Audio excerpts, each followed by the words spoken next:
চলুন আজকের আলোচনাটা শুরু করা যাক সম্পর্ক আর ব্যক্তিগত শক্তি নিয়ে একটা কঠিন সত্যি দিয়ে। এটা এমন একটা সত্যি যা হয়তো মেনে নেওয়া একটু কঠিন, কিন্তু আমাদের সবার জানাটা খুব দরকার। এই প্রশ্নটা নিয়ে একটু ভাবা যাক। অনেকের জীবনেই এটা খুব পরিচিত একটা অনুভূতি, তাই না? এই একটা প্রশ্নই কিন্তু আজকের আলোচনার মূল সমস্যাটা একদম সামনে নিয়ে আসে। আচ্ছা, তাহলে চলুন মূল বিষয়টাতে যাওয়া যাক। এই আলোচনার প্রথম ভাগে আমরা আমাদের সেই সবচেয়ে মূল্যবান সম্পদটা নিয়ে কথা বলবো, যা আমরা প্রায় বলা যেতে পারে অবহেলা করি। হ্যাঁ, আমাদের মনোযোগ, এটাই হলো সেই মুদ্রা। এটা কিন্তু সীমিত, কিন্তু আমরা এমনভাবে বিলিয়ে দিই যেন এর কোনো শেষ নেই।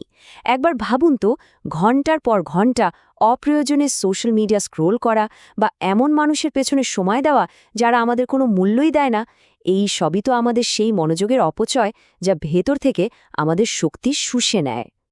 আর সবচেয়ে অবাক করার বিষয় কি জানেন? এই মনোযোগের মুদ্রাটা কেউ কিন্তু জোর করে কেড়ে নেয় না। এটা নেওয়া হয় খুব নরম সুরে করা অনুরোধের মাধ্যমে, ইমোশনাল চাপ দিয়ে বা কখনো কখনো হালকা অপরাধবোধ জাগিয়ে দিয়ে। আর যতবারই আমরা হ্যাঁ বলি, ততবারই আমরা অন্যদের শিখিয়ে দিই যে আমাদের সাথে ঠিক কেমন আচরণ করা যেতে পারে। তো এই যে আমরা কিছু না ভেবেই হ্যাঁ বলে ফেলি বা অন্যের কথায় সহজেই প্রভাবিত হয়ে যাই, এটাই হলো তাৎক্ষণিক প্রতিক্রিয়া। এখন প্রশ্ন হলো, এই চক্রটা ভাঙার উপায় কি? কিভাবে এই শক্তিটা আবার ফিরে পাওয়া যায়? এর উত্তরটা কিন্তু লুকিয়ে আছে প্রতিক্রিয়া না করার দর্শনে। চলুন দেখি এটা কিভাবে কাজ করে।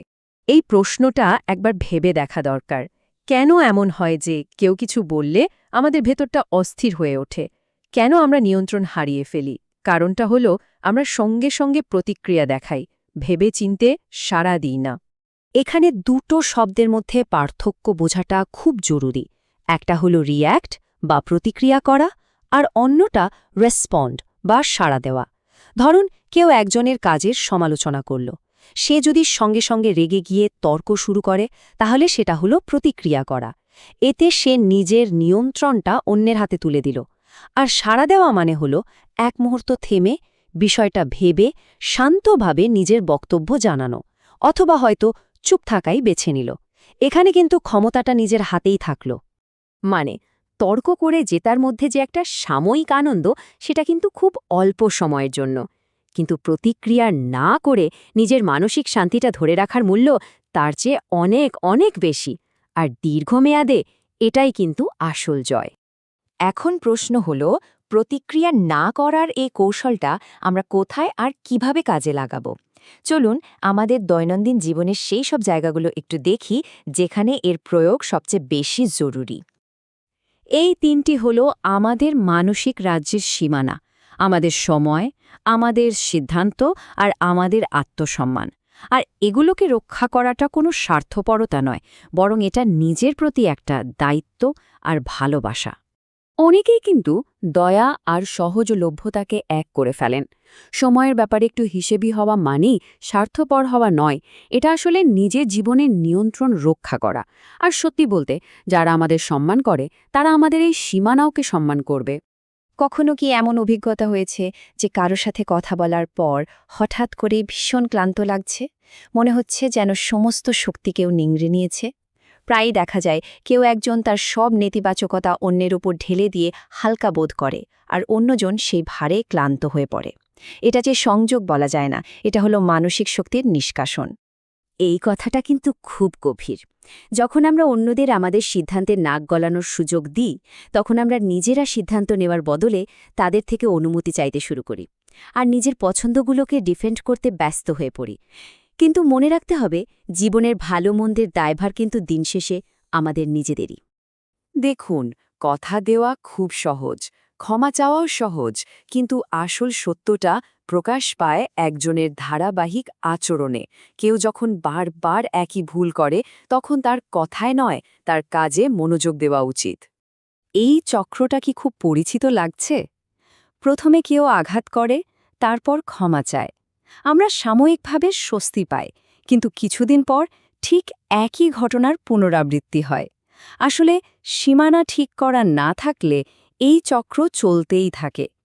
এটা মনে রাখা দরকার যে আচরণে যদি কোনো পরিবর্তন না আসে তাহলে সেই ক্ষমাটা আসলে একই ভুলের পুনরাবৃত্তি করার একটা লাইসেন্স পাওয়ার মতো হয়ে যায়।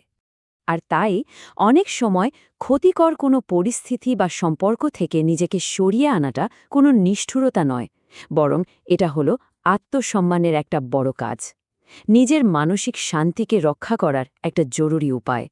তাহলে সব মিলিয়ে আমরা কিভাবে আমাদের ব্যক্তিগত ক্ষমতা আর শান্তি আবার ফিরে পেতে পারি? চলুন পুরো ব্যাপারটা একবার গুছিয়ে নেওয়া যাক।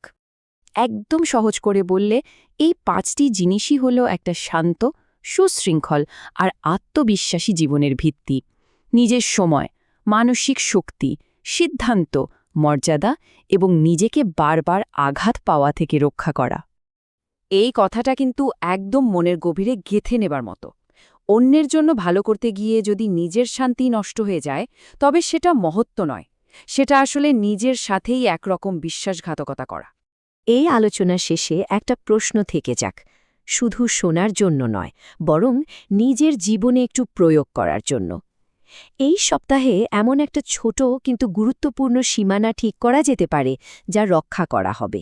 হতে পারে সেটা কোনো অপ্রয়োজনীয় অনুরোধে না বলা, অথবা দিনের শেষে শুধু নিজের জন্য আধ ঘন্টা সময় বের করা। মনে রাখা দরকার, বড় পরিবর্তনগুলো কিন্তু এভাবেই ছোট ছোট পদক্ষেপ থেকেই শুরু হয়।